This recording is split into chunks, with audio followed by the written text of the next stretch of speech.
Like most people watching the Mavs and Lakers game, I was pretty confused and kind of worried about what was going on with Luka Doncic at the end of the game after he got hit in the back of the head. Welcome back everyone to your #1 source for learning about everything related to sports injuries and sports medicine news.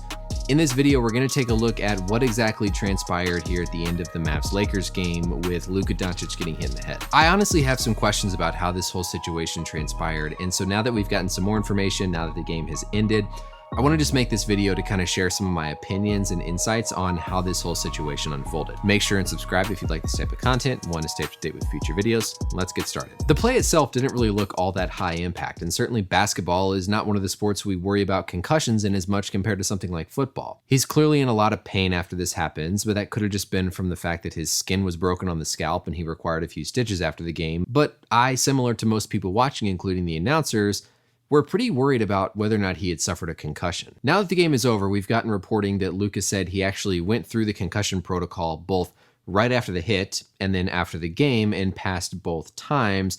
So that adds another little wrinkle to this whole situation. My main concern when I was watching this live was why he was not at least being properly evaluated for a concussion after this hit based on how he was acting. Right after the play happened, the medical team was tending to the cut on the back of his head. When we look at the official concussion protocol, so to speak, for the NBA, there's some pretty clear guidelines about what you're supposed to do. First off, if you suspect a concussion based on the head injury or based on the way the player is acting or their symptoms, you're supposed to do your concussion evaluation. The key part here is this is supposed to be done in a quiet, distraction-free environment, certainly not on the sidelines at the end of an NBA game. The other thing is part of this assessment involves doing things like a neurologic exam, running through a whole list of symptoms that a player could potentially have. And so this isn't something that you can just do in the span of 30 seconds. So I just don't see how it would be possible for the medical team to do a proper concussion evaluation in that time period from when Luka got hit to when he went right back in the following play. There was a period of time kind of at the end of the fourth quarter where he finally came out where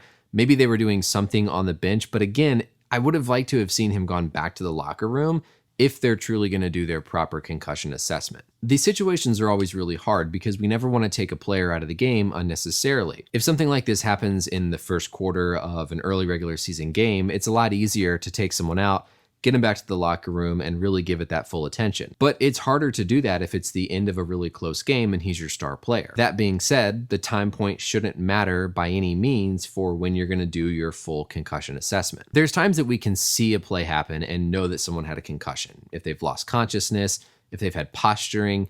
Think back to what happened with Mason Rudolph recently. We know there's been a concussion. We don't need to do an evaluation. Doncic could have just been having pain from the fact that his scalp was cut after he made contact with Howard's chin. What I thought was more concerning though was the way he just seemed to be acting after the fact. The announcers noted it during the ESPN broadcast that he seemed to be acting a little bit off and a little bit sluggish maybe.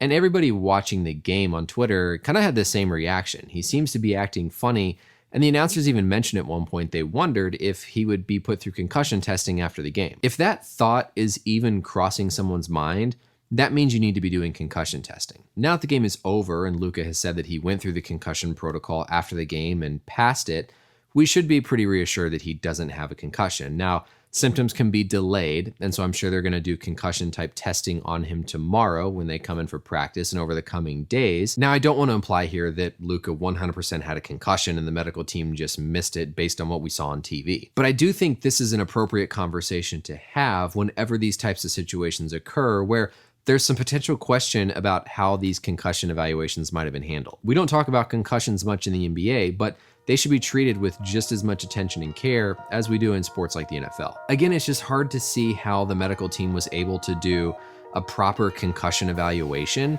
with him on the sideline in that limited time period when he was actually out of the game minutes after the actual head injury had occurred.